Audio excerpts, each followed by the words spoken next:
عرض سلام و ارادت به همه بینندگان کانال پژوهشی انالیسیس آکادمی تیوی. من محسن مرادی هستم به همراه خانم دکتر آیدا میرالماسی، بازم با یه آموزش مهم در راستای انجام پژوهش هاتون، نوشتن مقالاتتون در خدمتتون هستیم. مطمئن هستم که این ویدیو رو هم به شدت دوست خواهید داشت و ازش استفاده خواهید کرد. بریم و داستانمون رو شروع کنیم.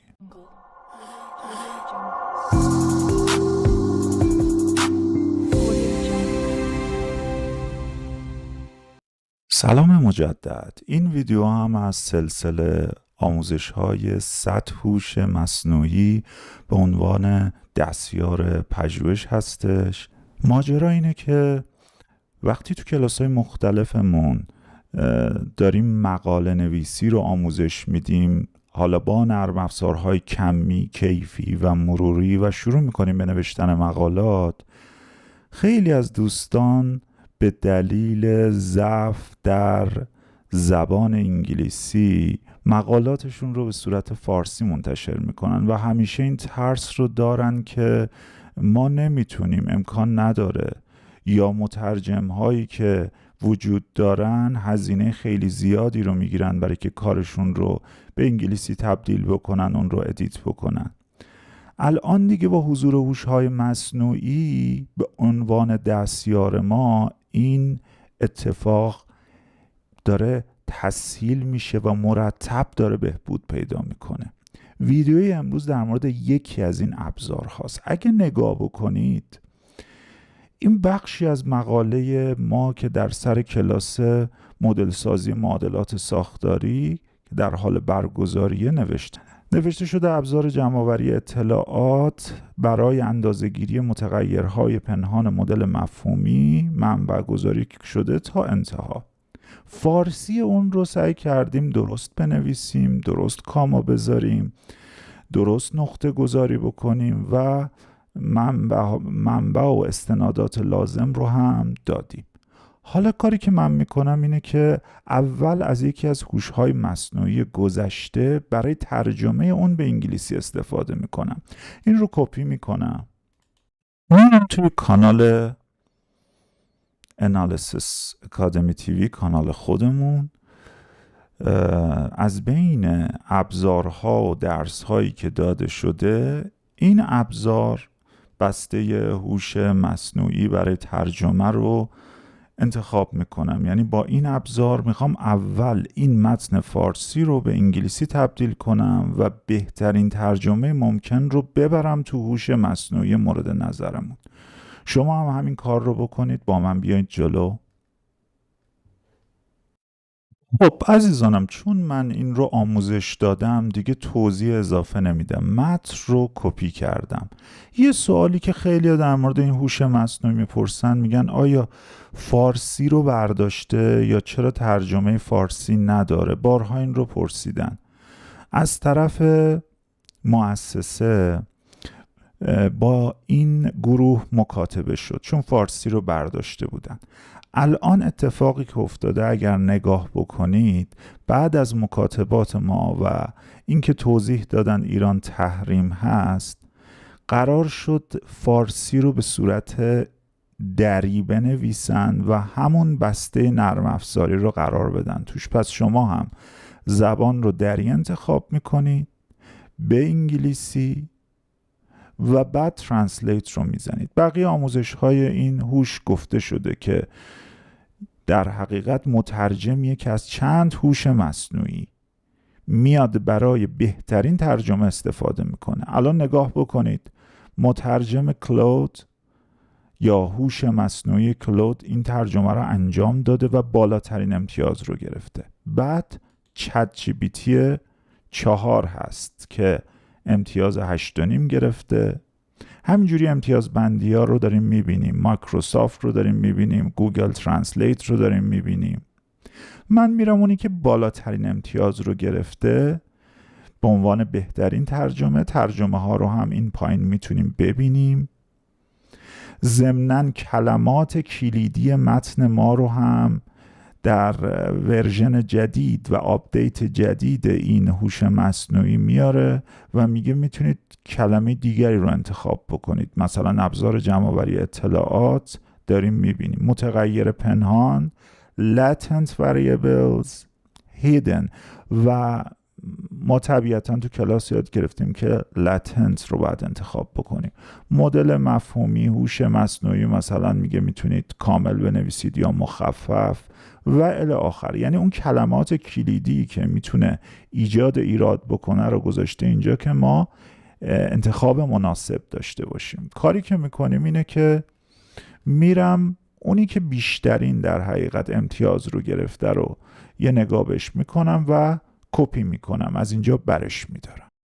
خب عزیزانم، حالا رفتیم سراغ اون هوش مصنوعی فوق‌العاده‌ای که میخواد متنمون رو نه تنها بهتر بکنه بلکه پرفکتش بکنه. خب رقیبیه برای ابزارهای مثل گرامرلی، کویلبات و غیره و بسیار هم کاربرپسنده. برای ورود به Edit GPT زحمت میکشید و وارد این آدرس میشید، یعنی editgpt.app. همینم بنویسید، وبسایت مربوطش میاد. اگر یه خورده برم پایین تر، نظرات بسیاری از محققین از همه جای دنیا به زبانهای مختلف تو شبکه‌های اجتماعی رو میبینم که از این خیلی تعریف کردن و براشون خیلی فوق‌العاده بوده. مرتبم داره بر یوزراش افزوده میشه و داره امکانات جدید هم اضافه میکنه. غیر از همه اینها، پنل رایگانش تعداد کلماتش خیلی زیاده، 10,000 کلمه داره که خب شما اگر 2 تا 3 تا حساب جیمیل داشته باشید راحت میتونه یه مقالتون رو پوشش بده. غیر از اون توی در واقع هر بار که میخواید ادیت انجام بدید توی صفحه میتونید 600 کلمه رو قرار بدید. البته پنل‌های پولی طبیعتاً قیمتشون با اینکه بسیار مناسبه ممکنه بعضی از عزیزان براشون مقدور نباشه. پس من بر اساس این پلن یا شکل رایگانش میرم جلو، میرم بالاتر و ثبت نام میکنم. اول اگر به گوشه سمت راست نگاه بکنید لاگین رو میبینید. من روی لاگین کلیک میکنم، صفحه باز میشه. میتونم ایمیل بنویسم اینجا و یا با حساب گوگل هم ثبت نام بکنم. من میگم با حساب گوگل ثبت نام میکنم که سرعت داشته باشه. ساین این میزنم، یه خورده وای میسم. دقت داشته باشید فعلا این ابزار فیلتر شکن نیاز نداره. حالا بعداً ممکنه اتفاق بیفته اما فعلا نیاز نداره. جیمیل رو انتخاب میکنم و در نهایت کنتینیو رو میزنم و ساین این میشم. عزیزان، هر بار که وارد داشبورد میشم تعدادی از ویژگی‌های تازه‌ای که به این هوش مصنوعی اضافه شده رو به من نشون میده. الان داره به من نشون میده که فرمت رو در واقع میتونم چطور تغییر توش بدم تو استایل ها، چطور میتونم این ایراداتی که از من گرفته رو کاری بکنم نمایش نده، یا برای قسمت پرامپت نویسی میتونم خودم هم جدا پرامپت بنویسم و زبان انتخاب کنم که البته همه اینها رو خواهیم دید. بنابراین من این قسمت رو میبندم، ویژگی‌های جدید رو، و وارد داشبورد خودم میشم. که به سرعت آشنا بشیم با فضای این هوش مصنوعی میرم سمت چپ زیر لوگوی ادیت جی پی تی. منوها رو یکی یکی میگم. منوی کویک ادیت برای زمانیه که شما میخواید به سرعت برید تو فضای اصلاح و ویراستاری. اگر بزنید سریعا صفحه اصلاح و ویراستاری شروع میشه به کار کردن. قسمت داکیومنتس رو داریم که در حقیقت تاریخچه کارهای شما رو نشون میده و وقتی پروژه هاتون رو ویراستاری بکنید اینجا اینا لیست و فهرست میشن. هر موقع نخواستیمشون میتونیم پاک بکنیم، یا اگر خواستیم یک پروژه جدید رو باز بکنیم طبیعتاً نیو رو میزنیم. میرم سراغ منوی پراجکتس. میزنمش و میدونم که نمیتونم ازش استفاده کنم. برای زمانیه که پلن‌های پرو و الیت رو خریده باشم. این پلن‌ها داریم میبینیم فری، پرو و الیت هست، قیمتاش رو هم میبینیم. در نهایت ساپورت هم برای اینکه که بخواید بازخورد یا نظر یا هر چیز دیگه که خواستید بهشون منتقل بکنید. من میرم روی داکیومنت، میام اولین پروژه رو باز میکنم، باز تکرار میکنم. میتونم کویک ادیت رو هم بزنم، اما بهتره که از این قسمت با نظم شروع بکنم. نیو رو میزنم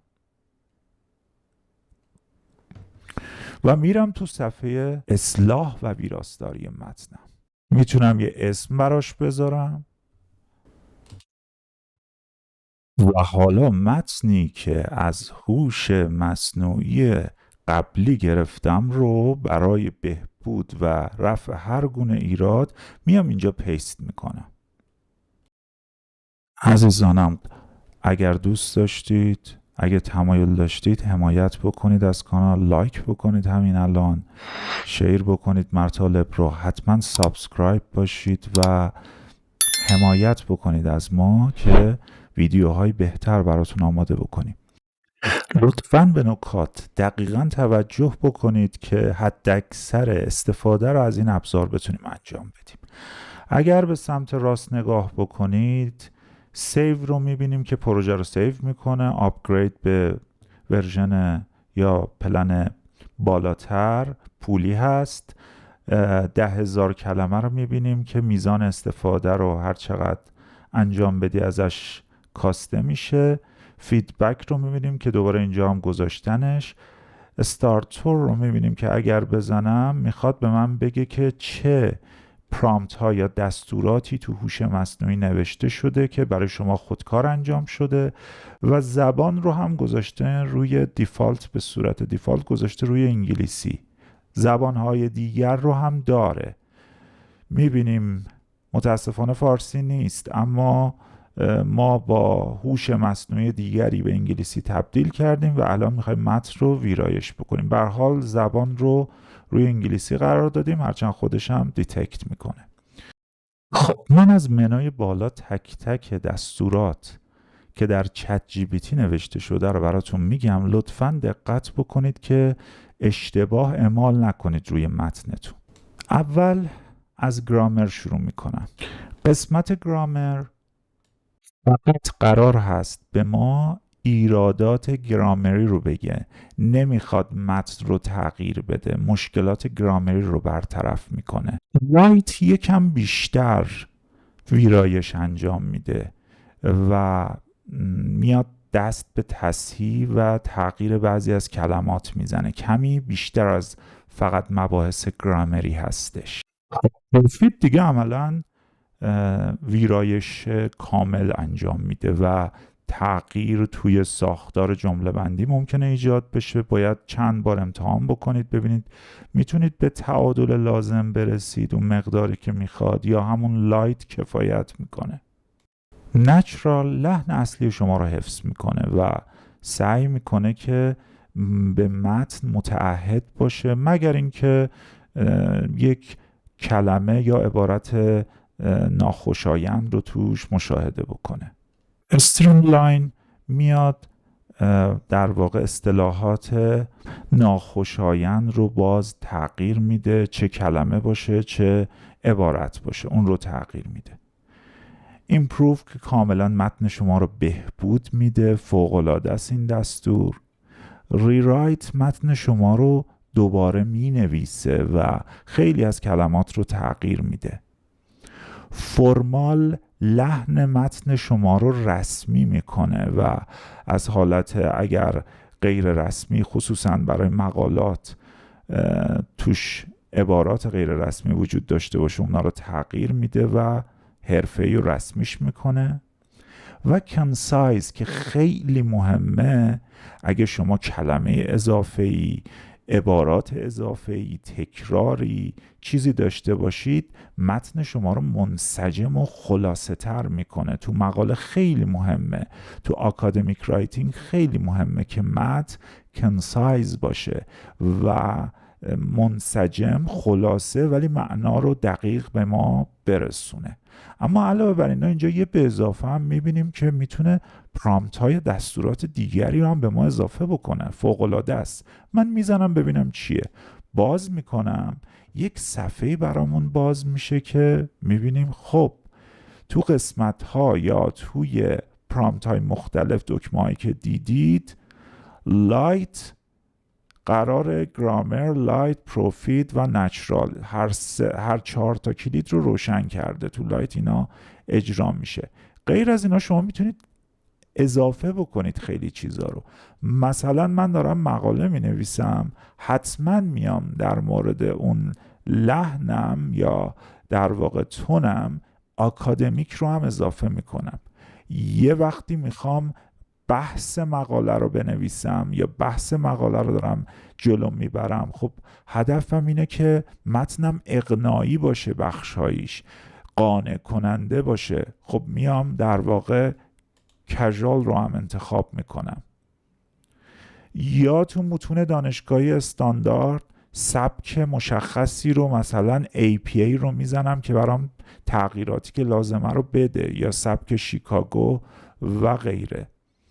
برای محتواهای شبکه‌های اجتماعی هم میبینید اگه به دنبال SEO باشیم تو شبکه‌های اجتماعی دیگه، یا فرض کنید یک تزی رو میخوایم بنویسیم، میتونم اینا رو هم انتخاب بکنم. لگال برای نامه ها، هر کدوم هم میزنم میبینید که اینجا اضافه میشود. من اینو برمیدارم میره کنار. زبان ها رو هم که داریم اینجا میبینیم. از بین ساختار دارم میگم ساختار من کنسایز باشه. دست به انتخاب میتونید بزنید. اما هر چی رو که انتخاب کردید، فرض بکنید من آکادمیک رو انتخاب کردم و کژوال رو انتخاب کردم، میام و سیو میکنم. اگر بعضیاشو هم نخواستید میتونید از اینجا پاک بکنید. من سیو رو میزنم و الان اتفاقی که میفته میبینید آکادمیک، APA، کژوال اضافه شدن. اینا پرامپت و دستورات جدید هستن. آندو و ریدو رو میبینیم، گاهی یه تغییری میدیم خوشمون نمیاد، میخوایم برگردیم یا بریم جلوتر. اگر متن قابل پذیرش بود اکسپت اینجا وجود داره، اگر کل تغییراتی که دادیم قابل پذیرش بود اکسپت آل، یا اگه چیزی رو میخواستیم رد کنیم دوست نداشتیم ریجکت و ریجکت آل میکنیم. در نهایت میتونیم کپی بکنیم یا اساساً پاک بکنیم اون متن رو.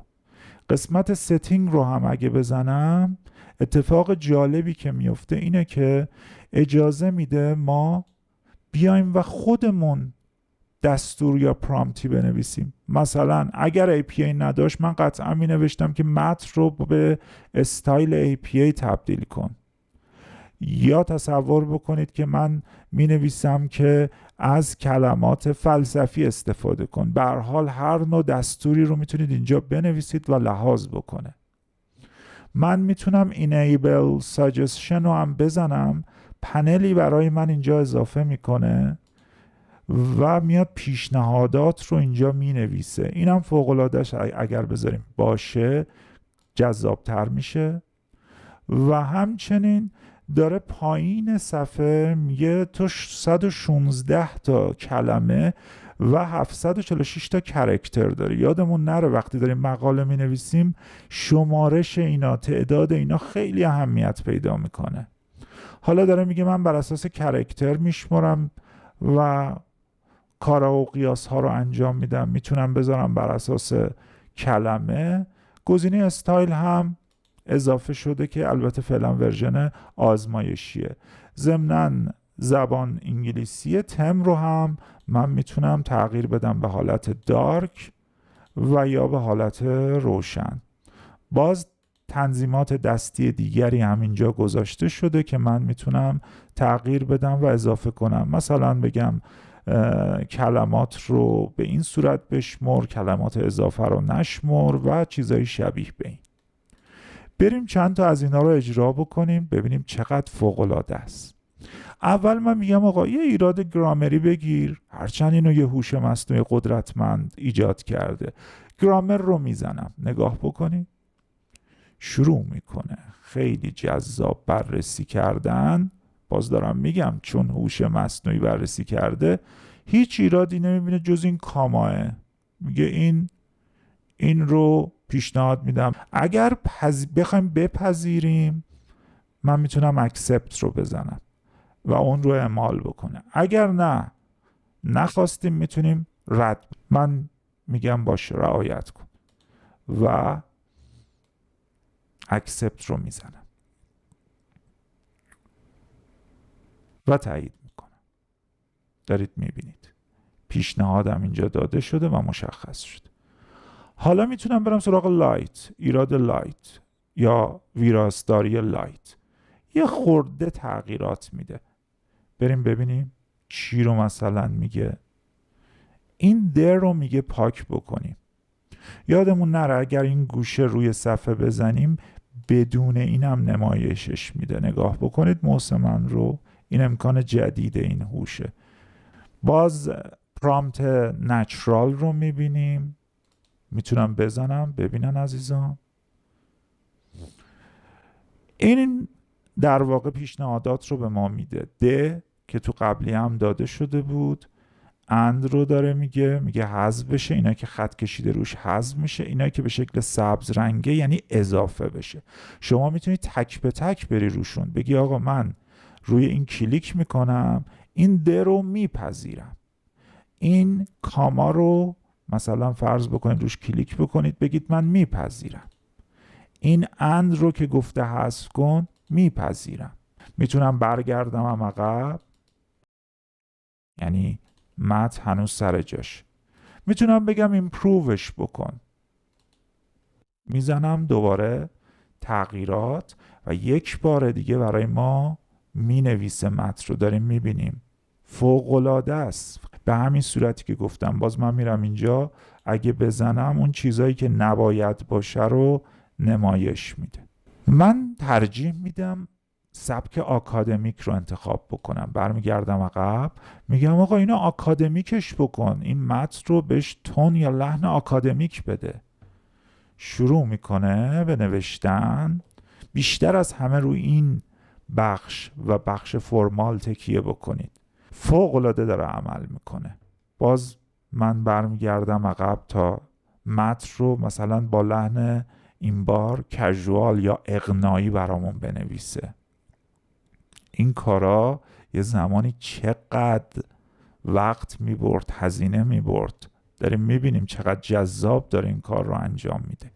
اگر نمایش بدم متن رو با متن اولیه مقایسه بکنید ببینید چقدر تغییرات داده برای اینکه بیاد اون رو اقناع کنندش بکنه. حالا یه وقتی ژورنال به شما میگه آقا این 2 صفحه خیلی طولانیه، اینا رو خلاصش بکن، اصطلاحاً کنسایزش بکن. شما میبینی کار خیلی طولانی و زمانبریه. کاری که میکنی پاراگراف 600 کلمه میتونید اینجا منتقل بکنید و کنسایز بکنید. متن رو شروع میکنه به نوشتن و داریم میبینیم متن رو تا جای ممکن کوتاه‌تر میکنه، منسجم‌تر میکنه و بدون در واقع بخشای اضافه. من اگر نمایش بدم و تعداد کلمات رو بشمارید میبینید این کار رو کرده. تازه این متنی بوده که هوش مصنوعی با بالاترین دقت ترجمه کرده. شما متنایی که خودتون ترجمه میکنید و بذارید داخلش کلی ایراد و اشکال ازش میگیره.